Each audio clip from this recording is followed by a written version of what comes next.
As Guyana sits on the economic and political crossroads, we speak to the nation's opinion leaders and decision makers to get their views on the challenges the country faces and the path it must take to achieve national development. Welcome to Nation Watch. Now here is your host Mervyn Williams, former member of the Guyana Parliament.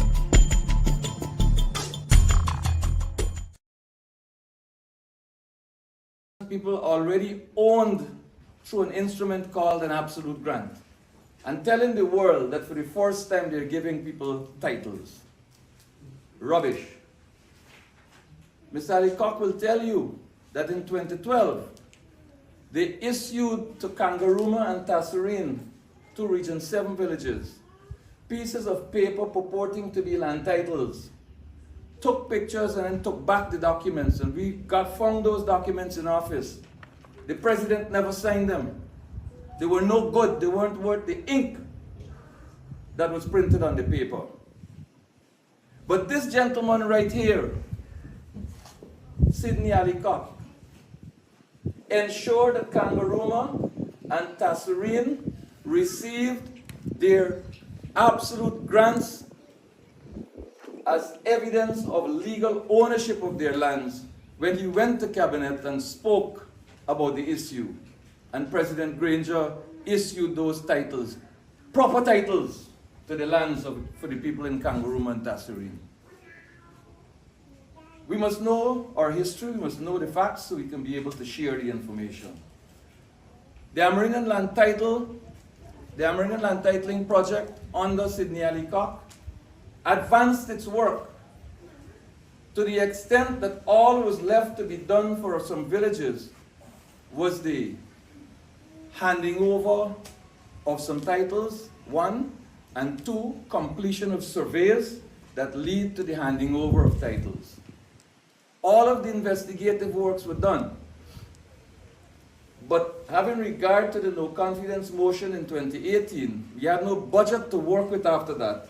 And therefore, that costly exercise of surveying and demarcating the lands were put on hold. The PPP came into government. They have lots of oil money. They accelerated the surveys and handed out the title as though, oh, they accomplished this in 2 years. That process cannot be concluded in 2 years if you do proper consultation. And we started those consultations under the leadership of Sidney Ali Koch since the first day we got into government and reassessed and repositioned the Amerindian Land Titling Project. So, be not fooled by the propaganda of the People's Progressive Party. You all called for the Amerindian Act to be revised. You demanded this because some of the rights that the indigenous community believes should be enshrined in the law was omitted in 2006.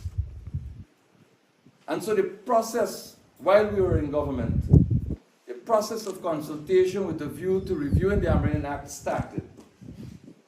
Some of you may have participated in that process.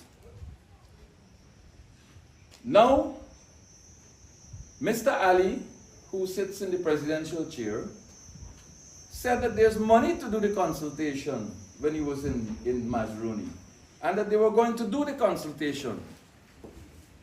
Well, the elections are coming rapidly, and nothing has been done. There's no care.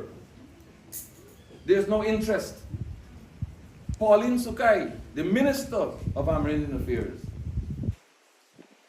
refused to give a date by which consultations for the review of the Amerindian Act will commence, because they do not have a date. They have no interest and no motivation to set about respecting the wishes of the indigenous peoples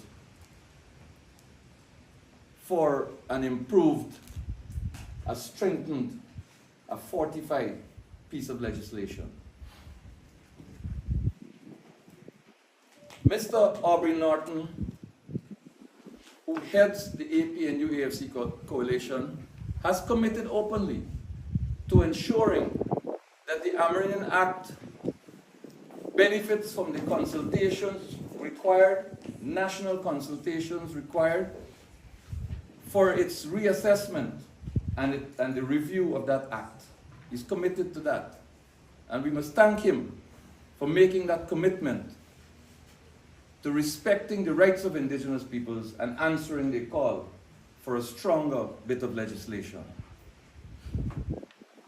Mr. Norton is also publicly committed to ensuring that the issues affecting indigenous peoples as it relates to land rights will be swiftly addressed. It will be swiftly addressed in consultation with indigenous peoples where they live, with a view to finding a solution to all of those issues over time. These are commitments of a man who understands people. These are commitments from a man who understands what are the requirements for the development of people in a society. This is a man who I believe has what it takes, not just to lead the coalition in opposition, but to lead the coalition to victory at the next general elections, whenever they come, and to lead this country to prosperity for all Ghanaians. Thank you.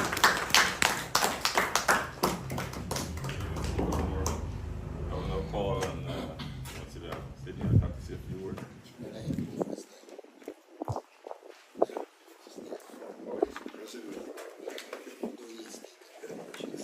Thank you very much, MC.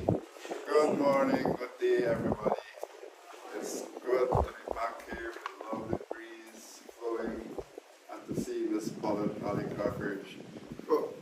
And all you wonderful people here. First of all, let me say how thankful we are. I'm a member of Parliament, as mentioned just now, and you helped to elect me into that position. So thank you very much for giving us that wonderful support, and of course we'll be asking for it in the future. So let's give ourselves a hand for that wonderful support. A few days ago we had International Women's Day. And for us, that is for us in AP and UAFC, that's a very big, powerful day. You know why? Because without women, I wouldn't have been here. And we have Mr.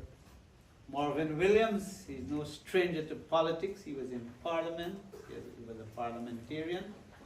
And he is on the radio, what do you call it? Nation Watch. Very good job. And, you know, really telling and questioning and getting the stories right. To our good friends from Letem, Karasabai, Region 1, and our new member, well, you were always a member of AP and UAS, you're only making it the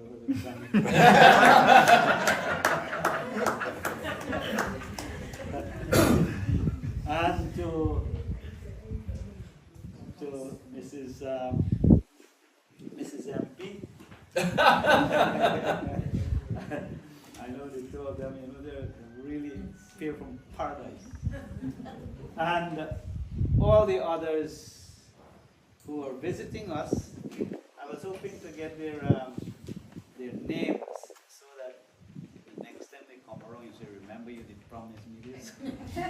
Well, we didn't, they're smart, they didn't give us that. But you would never forget one they called Cutmouth. Mr. So you could always question them and find out who those people were. So good morning again to you, Surama folks.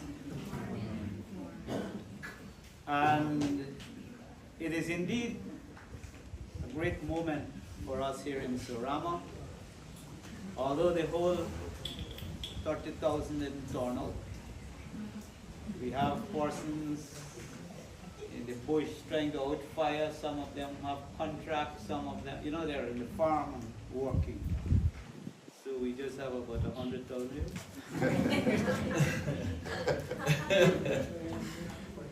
So today is very important. I want to commend the speakers before me.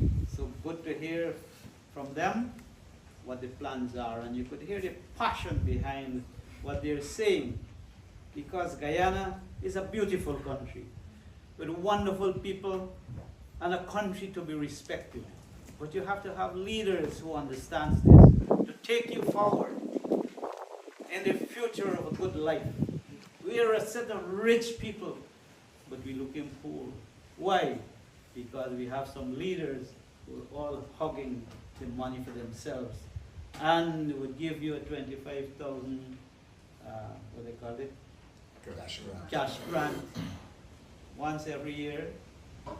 And some of us, we here in Surama give of our best at the last vote. We went into government. We again tried this last time.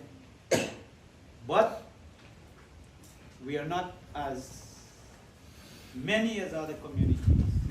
But we believe in what is right.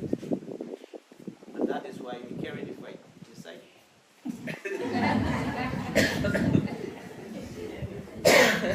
However, as I think MP was saying, we have to come together to continue the battle for the good of all Guyanese. We're not doing it for the applause, we're doing it for the cause. And as everything else, we are all human beings. And you know, there is this riffle. Some of us here might have already been thinking, well, because I'm a part-time worker, or I'm a CSO, or I get any cash grant, nobody ever give us that. EVP is a good government, and I change it, I can go there. And I'm just here listening to hear what they say, so I could tell the PPP activists when they come what the coalition is doing. But if we believe in what is right, we must stand up for what is right and put forward those ideas that you have for a better life, for a country that is well recognized in this hemisphere, in South America, and in the world. Just imagine we are about number 6, number 4 in the world in the richness of the oil. But are we following to see how much the country is making, how much are we getting, and what it is being used for? Are we better off here? No. Do we feel that we have enough food in our homes, enough transportation in our homes, enough medical supplies in our homes, enough payments for our teachers and civil servants? Are we happy that our teachers are happy, our workers are happy? We must question ourselves of those things. And just to remind you, for those few, 3 years or so, we were able to put Letem on the map as the town of Region 9. Yes, yes. I'm quite certain you were one who witnessed the dust on that middle street there in the dry season. Like, no, I guess if we didn't do that, all of the Letem people would come with dust in their eyes today. We were able to put a street that was able to cope with that dust. Solid, good street. We started back the road. And just to say that if we had been given the opportunity, we would probably have almost completed this road from Linden to Yes, yes. One of the most important things we started was to have every Guyanese educated to that capacity to understand how the world operates. So we could have leaders in various areas to capitalize on the opportunities that was coming. We were working towards getting qualified personnel to take up the jobs with the challenge of the oil industry. Today we are struggling. We have to import people. How many have gone from here? And that is why we have the Green Center there today. I am a little happy that they're using it to train people, but it should be up. It was supposed to be a center of excellence, and hopefully one of the fourth hinterland universities. Why not? That is why we're talking about education. Educate appropriately. That means combining the coastal education and the hinterland education, because we have a lot of education here. Before the coast, they even found that we were educated to understand how to live in this natural environment. We knew about the plants, the medicinal plants, the value of having the forest, the value of understanding what nature gives, the understanding of law, the laws of nature. We have that capacity. We knew how to turn poison into edible stuff, and that is our cassava.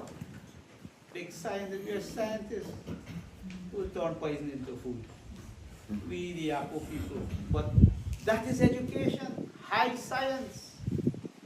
But we have not captured that. We allow the invaders to educate us from ourselves. So when we come back, we can't live in our own environment. So we have everything here. Guyana is a beautiful country. We have everything right here. We don't have to go to America. The Americans and the British and everybody wants, oh, what we have here. Think about it. Why do you think they come here? They call us third world country. But where are they getting their riches? So we have to think about those things and defend ourselves in the most appropriate way to say we could all live a happy life.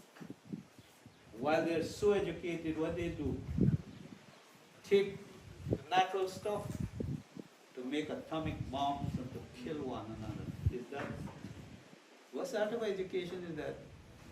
They say that civilized, what sort of a civilization is that? As I told some people before, my first experience of civilization is when I went to Georgetown. I was there and, in the savannah here, you see someone get up early in the morning or midday. Hi, good morning, sir, good morning, uncle, good morning. And you shaking hands and so. I went in town, I see so many people thinking that I stand up in the corner. Good morning, I want to shake hand, nobody watching it. And one day, one morning I was out there, God, I said, this thing, what is civilization really? I started to learn. And then I hear you say, hey, Bokman, hey, Bokman. And I turned around. I said, what? I said, it was me they're talking to. But that's the type of civilization, and I said, what? All right, tell me, Bokman. And then I started to feel that, that difference. So it's a cultural challenge. When you go there, you have to readjust and become smart. Here they say, they got the term, you become a smart bookman. And I think Mr. Williams could attest to this if I'm not, if he was telling me the truth.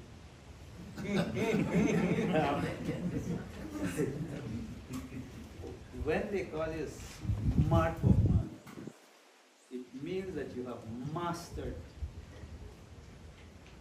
the system of stealing, lying, whoring, and doing all those things. And we are good. When you see a Yako get to learn these things, he tap the person who train. So we come really shine. But that's not the shyness we want. We would like to see our young people expanding in this knowledge of Guyana throughout the hinterland, which is a combination of the indigenous peoples and other Guyanese who are coming here to live, so that we could have top quality nation with that higher education to be able to cope with the pressures of development. We are a small population right now, but our aim is to get us up there, and we should be but an example is like Cuba. Cuba, I think, is the only country in the world that has doctors, because of the leadership they knew that health is crucial.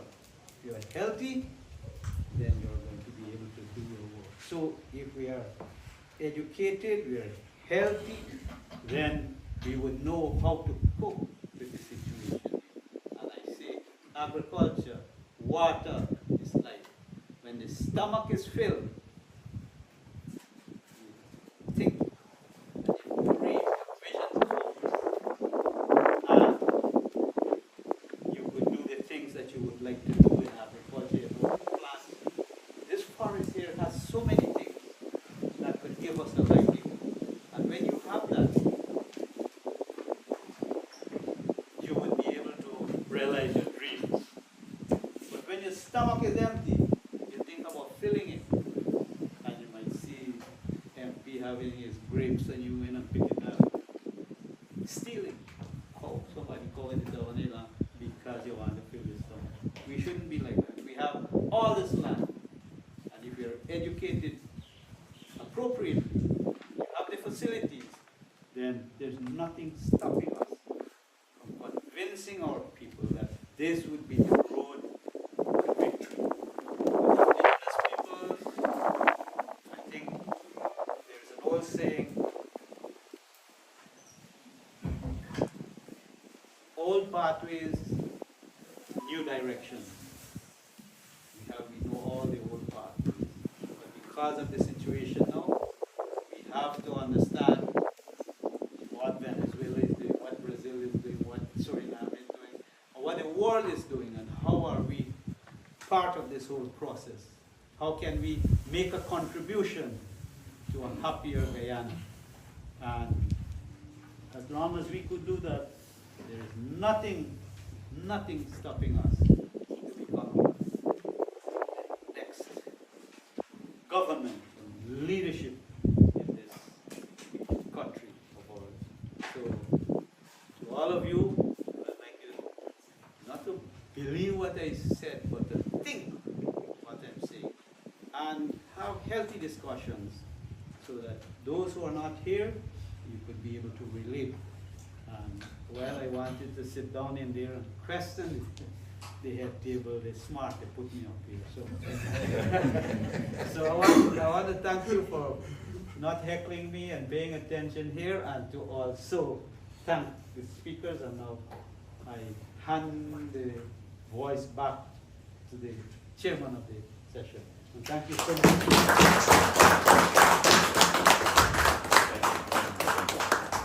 Okay, ladies and gentlemen, we've now got to the moment that that we've been planning for so long, and by Mr. Vincent's application here, we're here in Saramo, and there is so much thank you. We've been receiving so much thank yous as it relates to the leader of the opposition being in the region, and throughout our presence here, we've been experiencing that thank you everywhere we go.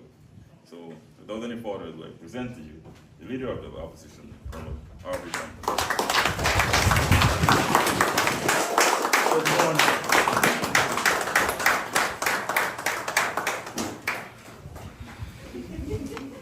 All persons present, permit me first of all to congratulate Vincent Henry on becoming leader of the Guyana Action Party.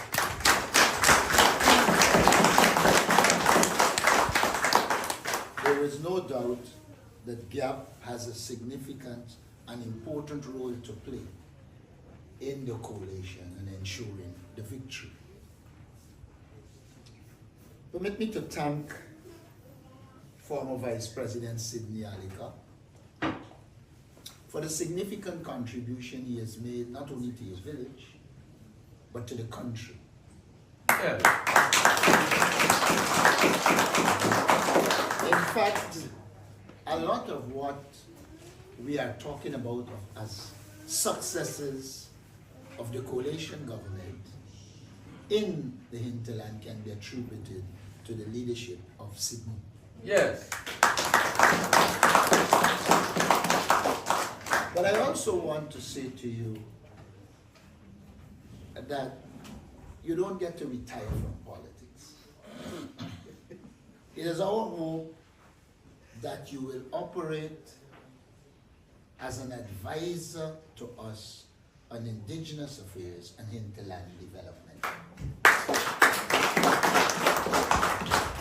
When people have a vision for a community or a society, retirement doesn't kill the vision. In fact, it gives you more time to develop the vision. And so I hope you will spend much more time developing the vision and sharing it with us. We believe that the key to development is the development of people, the education of people. Everywhere I've gone on this visit, I made it very clear that the APNU AFC will ensure that we develop the people of this country, because the successes of a country is dependent on the quality of persons we produce. In this regard, therefore, you can look forward to, under the APNU AFC, the development of new educational institutions in Region 9. Yes. But even as we plan for the establishment of new educational institutions, we will expand the existing training of persons in Region 9 to ensure that Region 9 has the human resource needed for its development. In this regard, it is our intention to train a lot of young people in the technical fields, mechanics, plumbing, welding, all of those. Because we believe if a region is going to develop, it has to be sustainable, meaning it has the human and other resources to ensure that it not only exists, but it develops. And so you can look forward very early in government, us training persons from all the communities to be able to create that pool that is necessary for the development of the region and the country. I have said everywhere I went that we will train a core of people to become involved in apiculture, the production of honey. Let us not fool ourselves. The world is changing. Sugar is not going to be boss. Things like honey that you can use as sweeteners and still be healthy will replace sugar. And so you live in the ideal environment for us to promote apiculture. And once you're producing honey, you also have things like candles and soap. All of those can emerge as industries that we develop. And so our intention is to do that. And we are not here talking from the skies. While in government, we did train a number of persons across the country that are producing honey and are earning. And we believe that once we begin to put these industries in your region, you will develop. We therefore will have an agricultural development program for Region 9. We have said that we want to create sustainable villages. In that regard, therefore, all villages should be able to sustain themselves.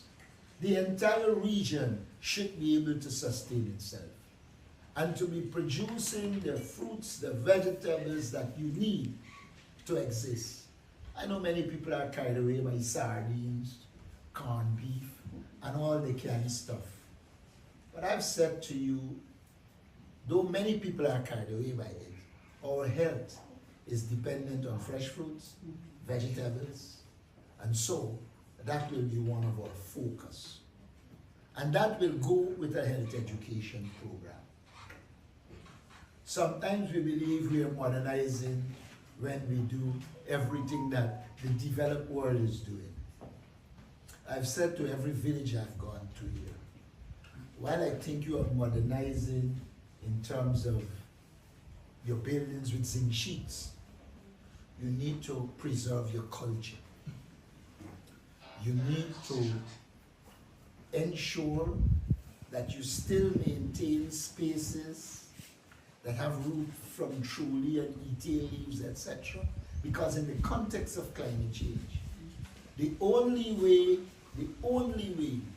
you're going to survive this heat outside of having the capacity to put in a condition is if you maintain your links with nature. Because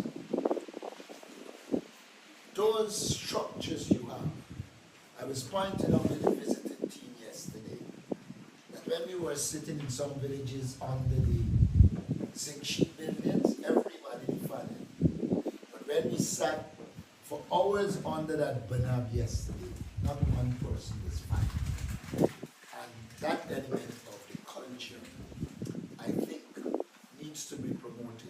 And let us recall, or let us indicate to you, that the intention is to ensure that this road finishes from Linden to Letem.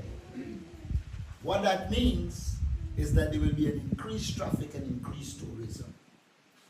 No tourists will be excited by the house you develop based on the so-called modern world, but they'll be excited by your benams.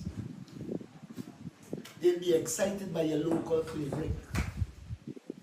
And so I'm saying to you, even as we modernize, let us preserve the culture. And that culture should extend into your music. A lot of times, we're carried away by all the other music except our own. And we need to bring technology to the music and develop it in a way that it can be sold as a product in the tourist industry. And I have no doubt that tourism will take off in this part of the world. When we speak about the road from Linden to Letem, the PPP is trying to own it. And therefore we need to make the point that this is a proposal that we made and we began to act on. When we left government, there was, I don't remember if it was an IDB loan, but there was a loan. No, it's British. It was a British loan to do the road and the bridges, including the bridge across the Demerara River.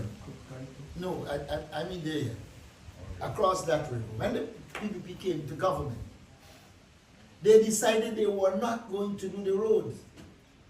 They were not going to do the bridge.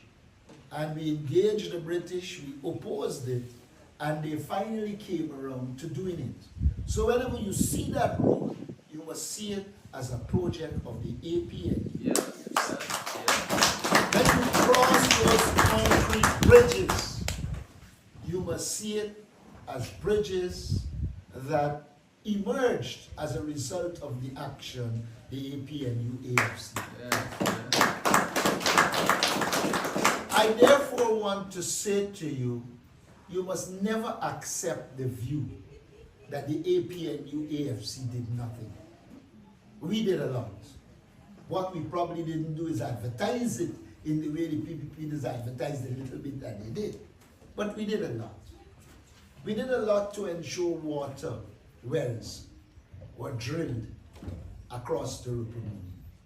We worked on a reservoir, and the intention, as I understand it, was to have more reservoirs and be able to save water so that in the dry season, there is water for you to utilize. And water and energy will be important to our development strategy, because if we are going to develop our agriculture in this modern world, we will need both water and we will need energy. And so you can be assured an APNU AFC government will ensure that there is adequate water in Region 9. It will ensure that there is adequate energy in Region 9. And it will ensure that there is a proper drainage and irrigation program so that water can be stored, Region 9 could be drained, and we reduce the impact of flooding and drought on the community. Those are critical things that we intend to do as government. We believe our children are important.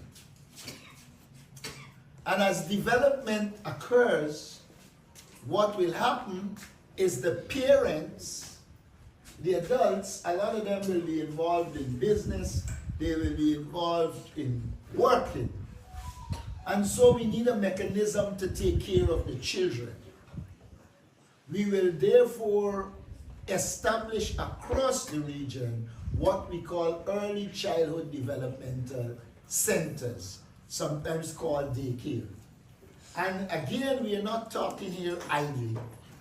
While in government, we developed a number of early childhood education centers, and we have cases where they are succeeding. Such an approach will do a number of things for us. One, it will permit us to take at least 3 or 4 persons from each village and train them in early childhood education, and then employ them so that they can take care of the children in the community while other adults work, etc. So that early childhood education program will be one that we promote in the region. What it means is that we will also create employment for young people. We believe the youth is critical to development. And that is why we are going to train young people in youth leadership. I think VP Aleka would remember that he came to Letem when we were in government, and I don't remember if it is open or closed the leadership training program, but we did have a leadership training program in Letem where we brought, I think, 2 or 3 persons from the villages and trained them. We believe that the youth understands the youth better, and therefore we will train young people to lead young people, because youth leadership is critical to the development of any society. And you can be guaranteed that there will be youth leadership training so that young people can lead each other, organize themselves. Communities will always need youth leadership. They need leadership generally, but sometimes the adults are not in touch with what the youths want. And that is why we believe we should train the youth to lead the youth guided by adults.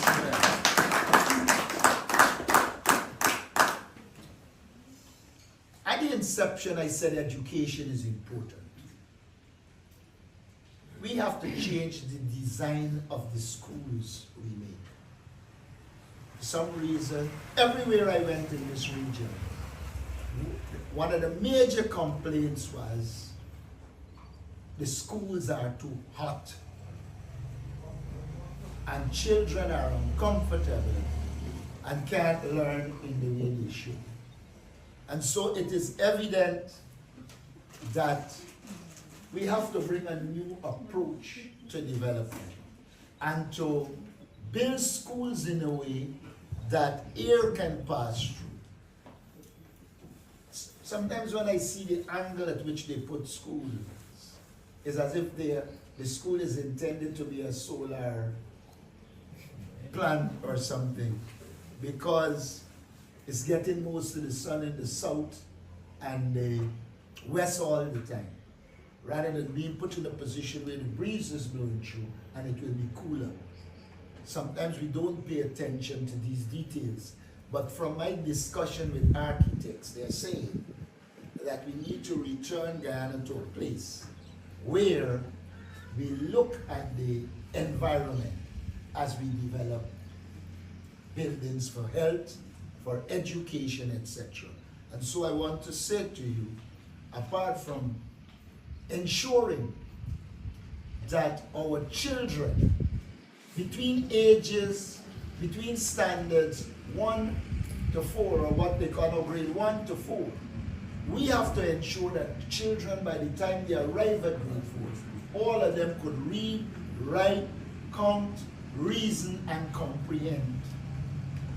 And we will make the focus of that early education an education that make our children literate and numerate. And so, again, you will see significant shifts in the education system to ensure we produce the quality child we need. When we talk about village being sustainable, it must produce its own engineers. It must produce its own agricultural scientists. It must produce doctors. Because health in this modern world has to be preventative.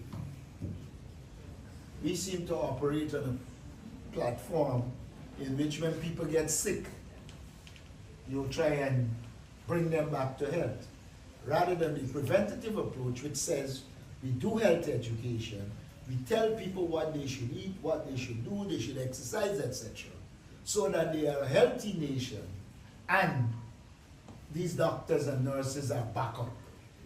So you will see a change in the approach to health from what it is to preventative medicine and preventative health approaches. And I do believe that the health of a nation is one of the most fundamental things. You can have the world of money.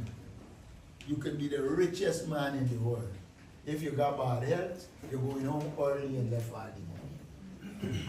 We want to see our people enjoy a long, healthy life. And our programs and policies will be structured to do just that. Like the former Vice President, I believe that the Rupununi is one of the most beautiful scenes you can see. I always tell people I'm a lover of cowboy pictures. Even the days when I was a student and I studied and so on, even now, I like to watch a cowboy picture. And one of the things I enjoy a lot about cowboy pictures is the scenery. And when you drive through Region 9, you will believe easily the film industry would come here to film on those sceneries. And so, not only enjoy the beauty, protect it. Because you have an environment that many people will hope to have. And once the infrastructure is developed, may I say this to you, there are going to be an increase of coastlanders who want to retire here. That's a given. And so we have to develop a clear land policy, what we do with which lands, so that as you have the movement of people, it doesn't become a wild affair. We want to see a well-structured development of the communities. On the question of land titling, I've said all around, we will ensure that the land issue is dealt with and that the people find themselves in a position where they can utilize their land without any problem. But for us, one of the things we want to ensure is that the people in indigenous communities have a say in their development. And we will focus on ensuring the right of people in indigenous communities to have a say and determine where their development goes. And that is why I've said across the region, we will invite each village to produce a village plan, each region to produce a regional plan. And then we have to be able to meet and ensure that the wishes of the people are reflected and that the development of Region 9 is not done from Georgetown, but it is done in collaboration with you, the indigenous people in the region. I am one who shares the view that the next time we shouldn't just be talking about an Indigenous Affairs Ministry. We need to be talking about an Indigenous Affairs and hinterland development. Because yes, we'll promote Indigenous Affairs, but we want to see the hinterland develop. I was about to say I want to narrow the gap, but I'm changing it now. I want to remove the difference between the coast and the hinterland and ensure we get the hinterland closer to the life of the coast. We do not believe that we could continue in a situation where life on the coast is distanced from life on the hinterland. We want to ensure that both are developing and we ensure that the hinterland sees rapid development. I'm not here trying to say to you that in 2 or 3 years everything will be done. What I'm saying to you is we have a vision of the Rupununi in which the people have a say in the Rupununi. The people are involved in the planning and implementation of the plan, and that our focus will be to ensure that there is genuine hinterland development and the people of the hinterland enjoy a high quality of life. The question will be asked, where will we get the money from? We believe the money exists. Many of you would have heard people say, oh, Ghana is the fastest growing economy in the world. But I know you are not feeling the growth. It isn't impacting you directly. And as a government, our intention is to use oil resources to develop the entire country, including the hinterland. And so all the things I'm talking about can be done with the oil resources at our disposal. But we should not be carried away with our oil resources.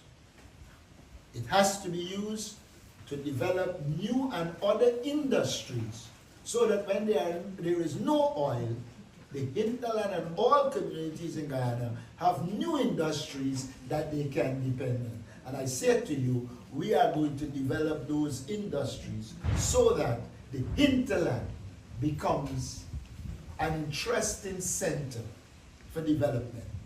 I have argued that the Rupununi can become an interesting hub in Latin America. And we will work towards that.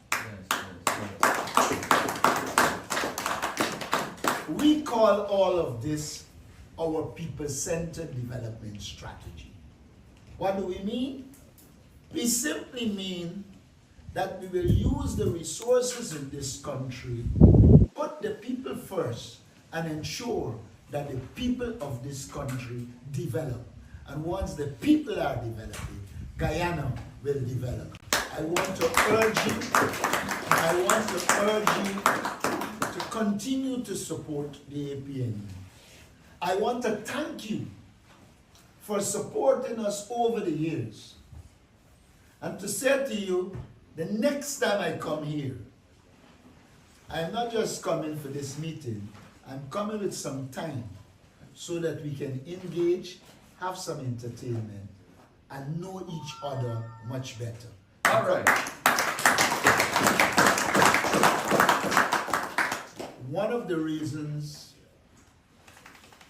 I've taken the decision to come to the Rupunoni and to overnight in villages, sleep in villages, is because I do believe you need to be in contact with people, understand how they live, know their problems, and therefore come up with the solutions. I conclude by saying to you, our people-centered vision will be guided by our interactions with you, and the next APNU AFC government will be a government that is finding solutions to your problems and ensuring you develop and become one of the most prosperous regions in the country. Thank you.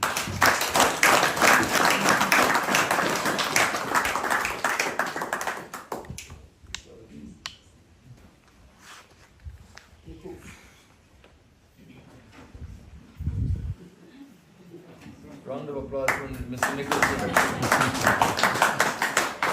Yeah. Ladies and gentlemen, we have got to the point of the agenda whereby we now open the floor for questions.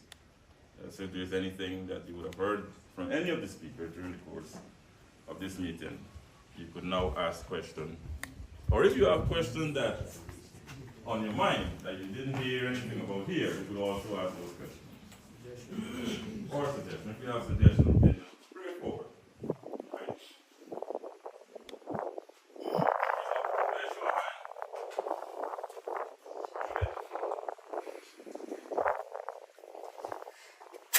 Right. Stand. Good morning, everybody. Respect. I'm Michael Alika, and I like what the opposition leader said. Health is number one, and at my age, I am concerned about what I'm eating now. Right? He mentioned, so I fully agree with that. So we try to eat more stuff that we produce here. I could remember, Dr. Suresh, every other thing is you want sugar, right? Sugar, that's just for tasting. Everything else has sugar. The dashing potato, the starch. So we must be eating more of that thing and using less of the cane sugar that has a chemical inside. So that is a fact. So we only use sugar for taste really, and that's what many of us don't understand. Right? So I fully agree with that. We have all the land spaces and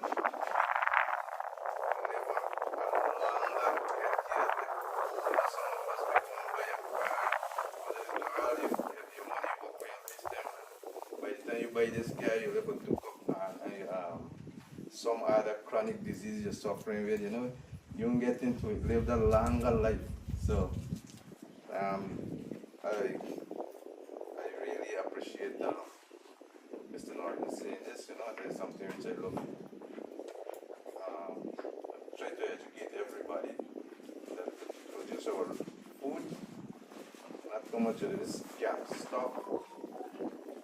So I agree with that. When AFC came in, I said they opened the PPP